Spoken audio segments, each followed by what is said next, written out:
Welcome student. আজকে যে বিষয়টি আমি তোমাদের সঙ্গে শেয়ার করতে চলেছি সেটি হচ্ছে সেক্স ডিটারমিনেশন ইন ম্যান। মানুষের লিঙ্গ নির্ধারণ নিয়ে আমাদেরকে জানতে হবে। মানুষের লিঙ্গ নির্ধারণ কি করে হয়? Sex determination in man. তার আগে আমাদেরকে একটা শব্দ জানতে হবে, যেটিকে কি বলা হচ্ছে? Sexual dimorphism. এইখানে একটা দেখো লেখা রয়েছে একটা term, sexual dimorphism. What is sexual dimorphism? যাকে বাংলায় আমরা কি বলি? যৌন দ্বিরূপতা। Sexual dimorphism is an interesting aspect of diversity in the living world. Hence, an attempt to reveal the mechanisms of sex determination, এটা একটা নতুন শব্দ আমরা আজকে জানবো, সেটা হচ্ছে কি sex determination in the living world, and has been taken as an important investigation in the biological system. অর্থাৎ প্রাণীদের যৌন দ্বিরূপতা হচ্ছে কি না, যৌন জননে বা যৌন জননকারী জীবেরা সহবাসী প্রকৃতির হতে পারে অথবা ভিন্নবাসী প্রকৃতির হতে পারে। এখন এই যে সহবাসী এবং ভিন্নবাসী, এই দুটোর মানেটা কি? সহবাসী মানে হচ্ছে একই জীবে পুং এবং স্ত্রী জনন কোষ যখন উৎপন্ন হয়, মানে একই জীবের মধ্যে যখন কি থাকবে, পুং জনন কোষ এবং স্ত্রী জনন কোষ, তখন তাকে আমরা কি বলবো? সহবাসী। আর যেসব জীবে পুং এবং স্ত্রী জনন কোষ ভিন্ন ভিন্ন জীবে উৎপন্ন হয়, মানে দুটো ভিন্ন বডিতে মেল এবং ফিমেল যে গ্যামেট সেটা তৈরি হচ্ছে।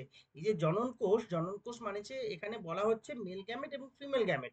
যখন একই জীবের মধ্যে মেল এবং ফিমেল, যখন একই জীবের মধ্যে মেল গ্যামেট এবং ফিমেল গ্যামেট উৎপন্ন হবে, তখন তাকে আমরা কি বলবো? সহবাসী। আর যখন এই যে মেল গ্যামেট আর এই ফিমেল গ্যামেট দুটো ভিন্ন জীবে উৎপন্ন হবে, তখন তাকে আমরা কি বলবো? তখন তাকে আমরা বলবো ভিন্নবাসী। এদের আমরা পুং এবং স্ত্রী, এদের এই যে ভিন্নবাসী যে রয়েছে, তাদের আমরা কি পাচ্ছি না, এদের পুং এবং স্ত্রী প্রাণীর বাহ্যিক পার্থক্য দেখতে পাই। যেহেতু মেল গ্যামেটের জন্য এবং ফিমেল গ্যামেটের জন্য দুটো ভিন্ন জীব রয়েছে, তার মানে আমরা এখানে দুটো সম্পূর্ণ আলাদাভাবে, একটাকে মেল বডি বলছে আর একটাকে ফিমেল বডি বলছে, মানে বাহ্যিক পার্থক্য দেখা যায়। এই যে বাহ্যিক পার্থক্য দেখাটা, তাকে আমরা কি বলছি? ডাইমরফিজম। ওকে। আবার যারা সহবাসী তাদের ক্ষেত্রে আমরা ডাইমরফিজম দেখতে পাচ্ছি, মানে একই জীব দিয়ে থাকছে মেল এবং ফিমেল গ্যামেটস আর কি তৈরি হচ্ছে। তাহলে প্রাণীদের যৌন দ্বিরূপতার সঙ্গে ক্রোমোজোমের একটি বিশেষ সম্পর্ক খুঁজে পাওয়া গেছে। এই যে ক্রোমোজোম, আমরা আমরা আমরা জানি যে আমাদের দু রকমের ক্রোমোজোম আছে। একটাকে আমরা কি বলি? অটোজোম। আর একটাকে বলি অ্যালোজোমস। তাই তো? অটোজোম কি? অটোজোম হচ্ছে যে সোমাটিক ক্যারেক্টারকে কন্ট্রোল করছে যে জিন, বা দেহজ বৈশিষ্ট্যকে নির্ধারণকারী বা নিয়ন্ত্রণকারী যে জিন, তাকে আমরা অটোজোম বলছি।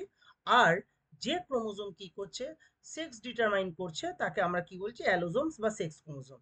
তাহলে মানুষের ক্ষেত্রে যৌন দিবতা খুব স্পষ্টভাবে দেখা যায়, মানে সেক্সুয়াল ডাইমরফিজম মানুষের ক্ষেত্রে। আমাদের সম্পূর্ণ দুটো ভিন্ন বডি আছে।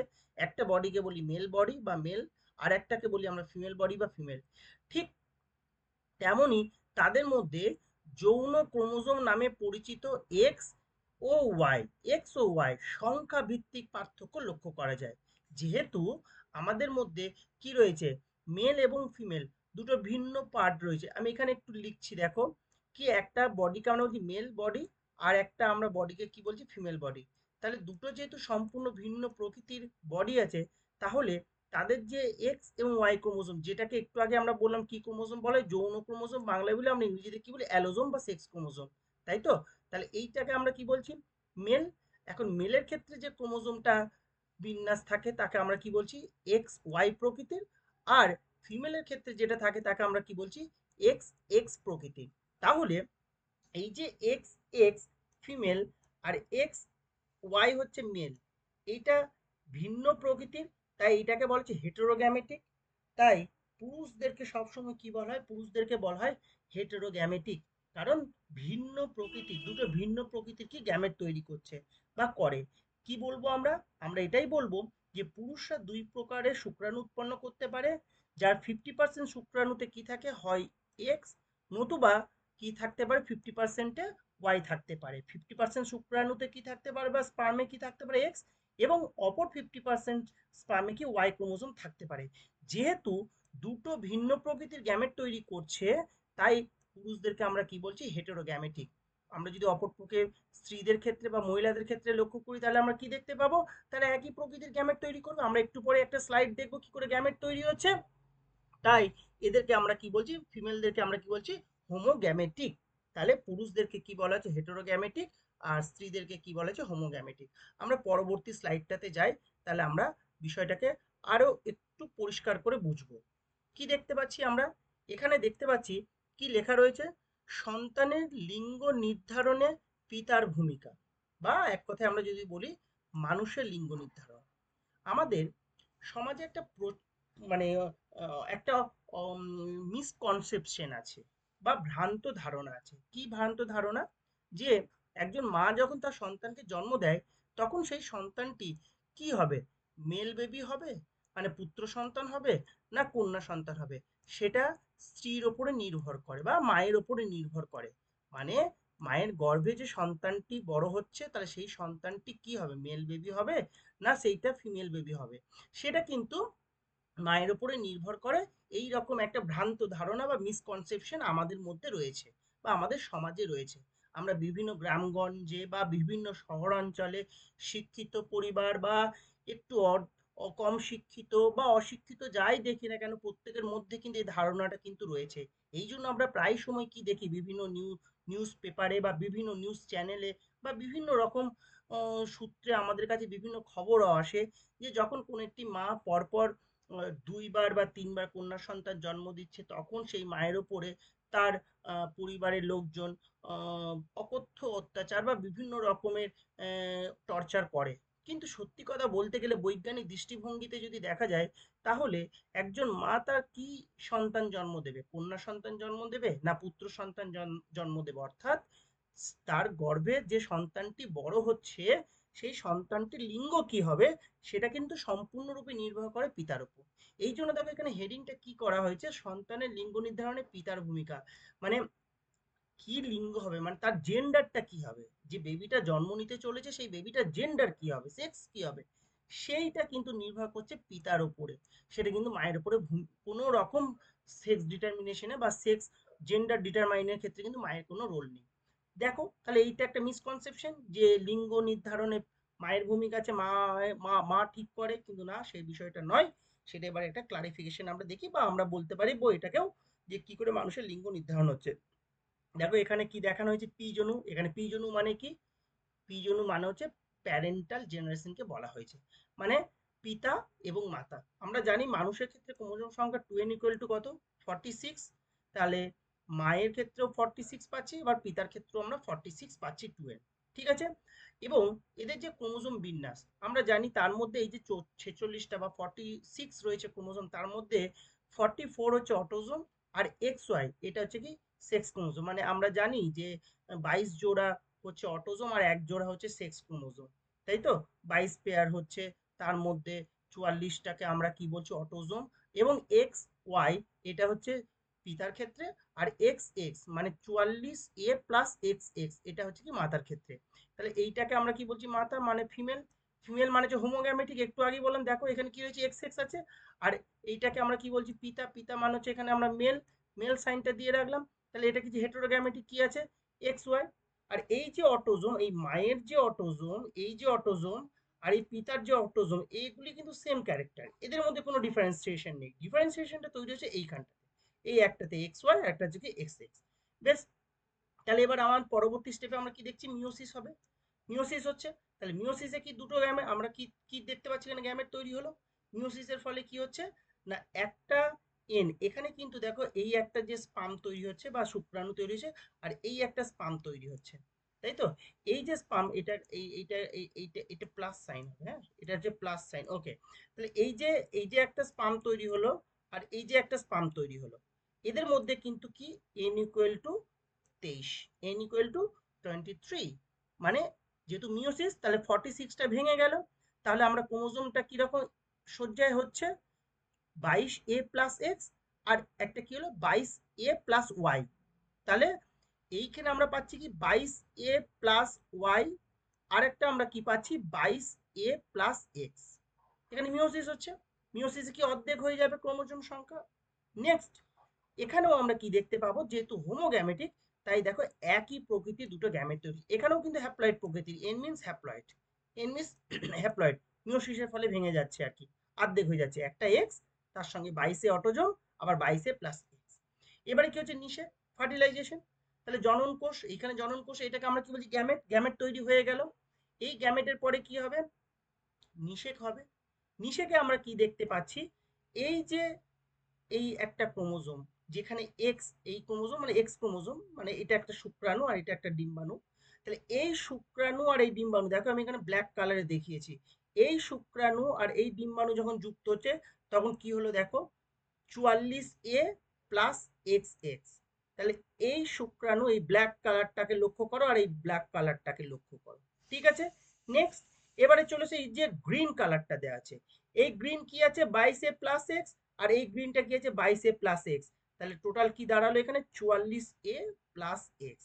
এবারে চলে এসো এই যে ব্লু কালারটা আছে, ব্লু কালারটাতে আমরা কি দেখতে পাচ্ছি 22a plus Y, 22a plus x, এই দুটো যোগ হলে কি হচ্ছে 44a 44a plus x Y. এখানে কি আছে ওয়াই, এখানে আছে এক্স, তাহলে কি দাঁড়ালো এখানে এক্স ওয়াই পেলাম আমরা, এখানে কি পেয়েছি এক্স এক্স পেয়েছি, এখানে কি পেয়েছি এক্স এক্স পেয়েছি। বেশ, এবারে ব্লুটা দেখলাম, এবারে ইয়েলো কালারটা দেখো।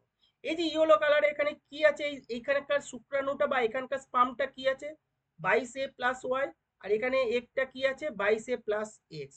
তাহলে এইটা যোগ হলে কি তৈরি হচ্ছে 22 22 44a প্লাস এক্স ওয়াই। তাহলে এই যে অপত্যগুলি তৈরি হলো, এটাকে আমরা কি বলছি, এইটাকে আমরা বলছি অপত্য জনু।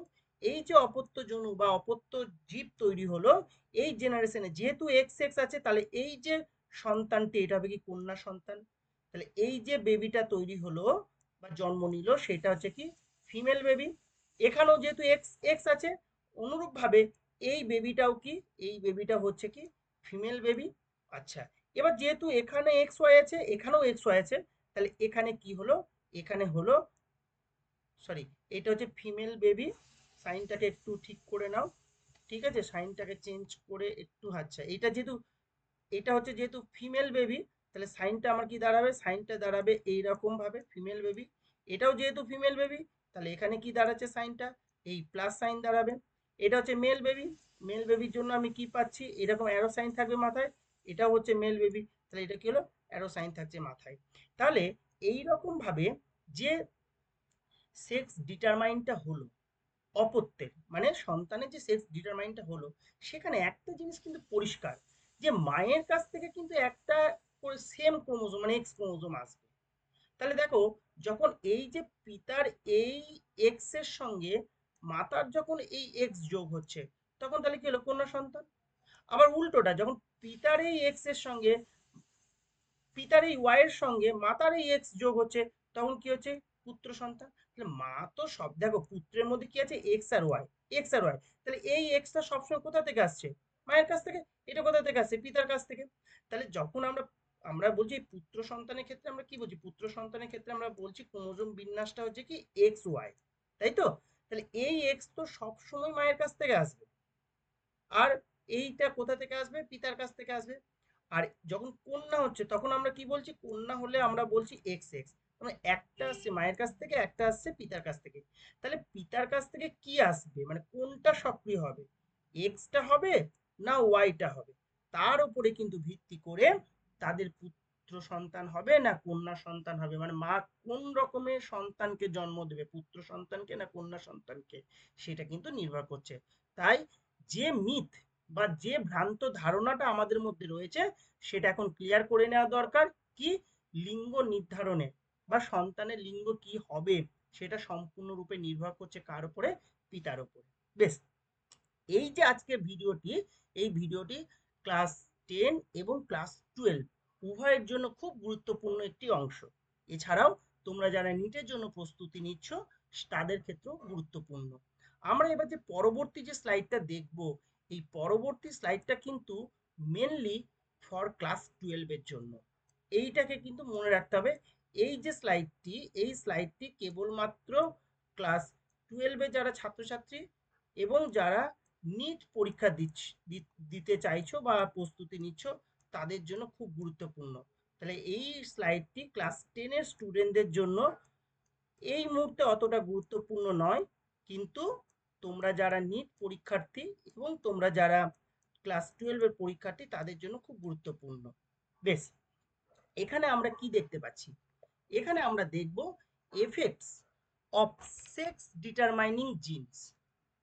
Effects of sex determining gene, একটা থিওরি আছে, যে থিওরিটা আমাদেরকে এই বিভিন্ন রকম যে জিনগুলি, এই প্রথম যে স্লাইডটাকে এখানে একটু বলি, প্রথম যে স্লাইডটি এখানে, এই স্লাইডের এই এই অংশটা তোমরা প্রত্যেকেই মনে রাখবে যে কি, যখন সেক্স ক্রোমোজোম আবিষ্কার হলো, সেক্স ক্রোমোজোম আবিষ্কার হওয়ার পর বিজ্ঞানী উইলসন এবং স্টিভেন্স 1905 খ্রিস্টাব্দে একটা থিওরি দিয়েছিলেন। থিওরিটার নাম কি? Chromosome theory of sex determination. Chromosome theory of sex determination কে দিয়েছিলেন? উইলসন এবং স্টিভেন্স 1905-এ। এই যে মতবাদ, এই মতবাদ অনুযায়ী প্রাণীদের যৌন দীর্ঘতা বা ডাইমরফিজম, সেক্সুয়াল ডাইমরফিজমের জন্য কে দায়ী? না, যৌন ক্রোমোজোম দায়ী। যে মেল ফিমেল যে ভাগটা রয়েছে তার জন্য কে দায়ী? না, সেক্স ক্রোমোজোম। বারবার দেখো, দু রকম ক্রোমোজোমের কথা কিন্তু আমরা বারবার বলছি, একটাকে অটোজোম বলছি, একটাকে সেক্স ক্রোমোজোম। কেন অটোজোম কেন দায়ী না, কেন সেক্স ক্রোমোজোম? তার জন্য একটা থিওরি আছে যেটাকে আমরা বলি chromosome theory of sex chromosome. তাহলে আমরা এবার যেটা লাস্ট সাইড, যেটা আমি তোমাদেরকে একটু আগেই বললাম, ক্লাস 12-এর ছাত্রছাত্রী এবং তোমরা যারা নিটের জন্য প্রস্তুতি নিচ্ছ, এই স্লাইডটাকে খুব ভালো করে কিন্তু লক্ষ্য করো। ক্লাস 10-এর স্টুডেন্টদের জন্য এই মুহূর্তে এটা এতটা মানে এই মুহূর্তে প্রয়োজন নেই, কারণ এটা 12-এর ছাত্রছাত্রীদের জন্য খুব গুরুত্বপূর্ণ এবং নিটের জন্য। এখানে আমরা কি দেখতে পাচ্ছি? যে এফেক্টস অফ জিন, এফেক্টস অফ জিন বা এফেক্টস অফ সেক্স ডিটারমাইনিং জিন, মানুষের লিঙ্গ নির্ধারণে জিনের কি কি ভূমিকা রয়েছে বা জিন কি ভূমিকা প্লে করছে। খুব গুরুত্বপূর্ণ একটা অংশ। এটা প্রায় বছর বিভিন্ন রকম ভাবে প্রশ্ন আসতে পারে, কোন কোন ক্রোমোজোম বা কোন কোন জিন, মানে সেক্স ক্রোমোজোমের কোন কোন জিন এই সেক্স ডিটারমিনেশনে হেল্প করছে বা লিঙ্গ নির্ধারণে হেল্প করছে মানুষের ক্ষেত্রে। এখানে আমরা দেখতে পাচ্ছি একটা জিনের কথা, SRY। এই SRY, এই জিনটি যখন অনুপস্থিত থাকে, মানে জাইগোটের মধ্যে, মানে আমরা প্রথমেই বলে দিয়েছি যে কি নিষেক হলো, নিষেকের পরে কি জাইগোট তৈরি হবে। এই জাইগোটের পরিস্ফুরণকালে শুক্রাণু তৈরি না হলে প্রাথমিক গোনাড ডিম্বাশয়ে পরিণত হয় এবং স্ত্রীসুলভ বৈশিষ্ট্য প্রকাশ পায়। তাহলে কোন জিনের অনুপস্থিতিতে? SRY। যদি এই যে এস হয়, এই দেখো এখানে এই জন্য কি লেখা আছে SRY, এই দিকটা কি লেখা আছে XY ইন্ডিভিজুয়ালস। তার মানে বুঝতেই পারছো এই দিকটাকে কি না, মেল ডিটারমাইনিং ফ্যাক্টরগুলি এখানে কাজ করছে, আর এইটা হচ্ছে কি ফিমেল। যেহেতু এখানে কি লিখে দেওয়া হয়েছে, এখানে লেখা আছে XX ইন্ডিভিজুয়াল। তাহলে যখন SRY জিন থাকছে তার মানে সেটা মেলের দিকে যাবে, আর no SRY, sorry, no SRY, তখন কি হবে? ফিমেলের দিকে যাবে। তাই কি বলা হচ্ছে না, যখন SRY জিনের অনুপস্থিত, তখন জাইগোটের পরিস্ফুরণকালে শুক্রাশয় তৈরি না হলে প্রাথমিক গোনাড হিসাবে ডিম্বাশয় তৈরি হয় এবং স্ত্রীসুলভ বৈশিষ্ট্য প্রকাশ পায়। তাই SRY জিনটি মানুষের ক্ষেত্রে প্রাথমিক সংকেত হিসাবে কাজ করে, প্রাইমারি সিগন্যাল দিচ্ছে যে SRY is present, yes or no. তাহলে এই যে জিন, এই জিন থেকে যে পদার্থটা তৈরি হচ্ছে সেই পদার্থগুলি ট্রান্সক্রিপশন ফ্যাক্টর, এক প্রকারের কি ট্রান্সক্রিপশন ফ্যাক্টর। এই ফ্যাক্টর কি করছে না, লিঙ্গ নির্ধারক জিনগুলিকে উদ্দীপিত করে, এর ফলে সেক্সুয়াল ডাইমরফিজমের প্রকাশ পায়। তাহলে এই যে SRY, এই জিন থেকে, এই জিন থেকে যে পদার্থগুলি তৈরি হচ্ছে সেটা ট্রান্সক্রিপশন ফ্যাক্টর হিসাবে কাজ করছে, যে ফ্যাক্টরগুলি লিঙ্গ নির্ধারক জিনগুলিকে উদ্দীপিত করছে এবং সেক্সুয়াল ডাইমরফিজমের এক্সপ্রেস হচ্ছে। যদি আমরা মানুষের ক্ষেত্রে দেখি, মানুষের ক্ষেত্রে প্রাথমিক সংকেত এই যে প্রোটিন, এই প্রোটিনটি ডিএনএর সঙ্গে যুক্ত হয় এবং যুক্ত হয়ে কি হয়, ডিএসএস নামক একটি জিন কি নিষ্ক্রিয় করে। এই যে আমরা দেখতে পাচ্ছি, দেখো ডিএসএস, তাহলে ডিএসএস নামে একটি জিনকে নিষ্ক্রিয় করে। এই যে ডিএসএস, এই ডিএসএস এর ফুল ফর্ম কি মনে রাখতে হবে খুব ভালো করে, ডোজেস সেন্সিটিভ সেক্স রিভার্সেবল জিন। কি বললাম তাহলে? DSS stand for doses sensitive sex reversible. এবং এই যে জিন, এই জিনটি এক্স ক্রোমোজোমের ওপরে অবস্থান করছে এবং এক্স ক্রোমোজোমের XP21 লোকাসে, কোথায় বললাম তাহলে? XP21, এইটা হচ্ছে একটা লোকাসের নাম, মানে লোকাস। এই লোকাসে এই জিনটি কি করছে? অবস্থান করছে। যখন ডিএসএস নিষ্ক্রিয় হলে, ডিএসএস যখন কি হচ্ছে? নিষ্ক্রিয় হচ্ছে, এটা কিন্তু মনে রাখতে হবে। ডিএসএস নিষ্ক্রিয় হলে কিছু এমপিজি, কি বলা হলো? এমপিজি যখন নিষ্ক্রিয় হচ্ছে, তখন এমপিজির ফুল ফর্ম কি? মেল পাথওয়ে জিন। এগুলো কিন্তু মনে রাখতে হবে। মেল পাথওয়ে জিন কি হচ্ছে? সক্রিয় হচ্ছে। আর এই এমপিজি যদি সক্রিয় হয়, তাহলে ভ্রূণের প্রাথমিক যে বাইপোটেনশিয়াল গ্যামেট যখন কি হচ্ছে? সক্রিয় হচ্ছে, সক্রিয়তে ভ্রূণের প্রাথমিক বাইপোটেনশিয়াল গোনাড টেস্টিস বা শুক্রাশয়ে পরিণত হচ্ছে। যে বাইপোটেনশিয়াল গ্যামেট গোনাডস, এই বাইপোটেনশিয়াল গোনাডস কিসে পরিণত? টেস্টিসে পরিণত হচ্ছে। ওকে, তাহলে আমরা কি দেখতে পেলাম? যদি দেখি উল্টো দিকে আরেকটা কেস যদি দেখতে পাচ্ছি কি, যে জাইগোটে যখন দুটো এক্স ক্রোমোজোম আছে, এই যে দুটো, যখন এই যে এক্স ক্রোমোজোম থাকছে, দুটো এক্স ক্রোমোজোম থাকছে, তখন তখন এসআরওয়াই জিন অনুপস্থিত এবং ডিএসএস কি হচ্ছে? সক্রিয় হচ্ছে। ডিএসএস কি হচ্ছে? সক্রিয় হচ্ছে। এর ফলে এমপিজি নিষ্ক্রিয় হয়। যখন এটা সক্রিয় হচ্ছে, তখন কি হচ্ছে? এটা নিষ্ক্রিয় হচ্ছে। আর যখন এটা কি হচ্ছে? নিষ্ক্রিয় হচ্ছে, তখন এটা কি হচ্ছে? সক্রিয় হচ্ছে। এইটা শুধু মনে রাখতে হবে। যখন এটা কি হচ্ছে? সক্রিয় হচ্ছে, এটা নিষ্ক্রিয় হচ্ছে। আর এটা কি করছে? এই যে বাইপোটেনশিয়াল গোনাডস হিসাবে টেস্টিস তৈরি করছে। আর এটা যখন নিষ্ক্রিয় হচ্ছে, এটা তখন সক্রিয় হচ্ছে। এর অল্টারনেশনটাকে মনে রাখতে হবে। তাহলে কি হলো না? এমপিজি এই ক্ষেত্রে নিষ্ক্রিয় হলো এবং এই অবস্থায় এফপিজি, আমরা এখানে কি দেখতে পাচ্ছি? এফপিজি। এফপিজিটা কি? ফিমেল ফিমেল পাথওয়ে জিন। এটাকে আমরা কি দেখলাম একটু আগে? একটু আগে দেখেছি এমপিজি মানে মেল পাথওয়ে জিনস, আর এটাকে আমরা কি বলি? Female pathway jeans. ওকে, তাহলে এইটা যখন সক্রিয় হয়ে যাচ্ছে এই জিনটা, তখন কি তৈরি করছে? এই যে বাইপোটেনশিয়াল গোনাড হিসাবে ওভারি তৈরি করছে। তাহলে একটা জিনিস বারংবার যেটা বলা হলো প্রথম থেকেই, যে এই এসআরওয়াই জিন এবং ডিএসএস, এইটাকে কিন্তু একটু ভালো করে মনে রাখতে হবে। স্ত্রীদেহে, অর্থাৎ যাদের ক্ষেত্রে এক্স এক্স জাইগোট, তাদের ডিএসএস কি হচ্ছে? সক্রিয়। কিন্তু এক্স ওয়াই এর ক্ষেত্রে ডিএসএসটা কি হচ্ছে? নিষ্ক্রিয় হচ্ছে। আর ডিএসএস সক্রিয় থাকলে কি হচ্ছে? এমপিজি, যেটা একটু আগেই বলা হলো, এই যে এমপিজি, এমপিজি কি নিষ্ক্রিয় হয়, ফলে এফপিজি জিনগুলি কি হচ্ছে?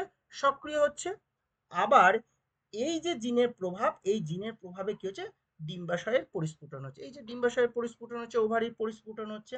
তাহলে আর যদি অপর দিকে আমরা দেখি, এই যে এক্স ওয়াই, এটা হচ্ছে এক্স ওয়াই এর ক্ষেত্রে, এই এক্স ওয়াই জাইগোটের ডিএসএসটা কি হচ্ছে? ডিএসএসটা নিষ্ক্রিয় হচ্ছে এবং এমপিজিএস মানে মেল পাথওয়ে জিনস, এইগুলি কি সক্রিয়ভাবে কাজ করছে এবং সেখান থেকে কি করছে না? শুক্রাশয় বা টেস্টিসের ডেভেলপমেন্ট হচ্ছে। আর এই শুক্রাশয় পুং যৌন হরমোন বা সেক্স, মানে মেল সেক্সুয়াল রিলেটেড হরমোন কি করছে? সিক্রেশন করছে। এবং এই যে এখানে কি বলেছে? Mail hormone. আর এই ওভারির ক্ষেত্রে ফিমেল হরমোন সিক্রেশন করছে। এই মেল হরমোনের জন্য কি হচ্ছে? Differentiation of male specific features. আর ফিমেল হরমোনের জন্য কি হচ্ছে? Differentiation of female specific features. তাহলে এখানে কোন কোন জিন, কোন কোন জিন সেক্স ডিটারমিনেশনে রোল প্লে করছে এবং সেটা কি রোল প্লে করছে? এসআরওয়াই, ডিএসএস, এমপিজি, এদিকে তাই কোনটা কে কখন কিভাবে সক্রিয় হচ্ছে এবং সেই সক্রিয়তার জন্য কি জেন্ডারটা হচ্ছে? এক্স এক্স হলে কি হচ্ছে? এক্স ওয়াই হলে কি হচ্ছে? আশা করি তোমরা বিষয়টা বুঝতে পেরেছো। এইটুকুই তোমাদের সঙ্গে আজকে আমার শেয়ার করা ছিল। যদি কোনো প্রশ্ন থাকে এই রিলেটেড, তোমরা কমেন্ট বক্সে এসে প্রশ্ন করবে, আমি প্রত্যেকের উত্তর দিয়ে দেবো।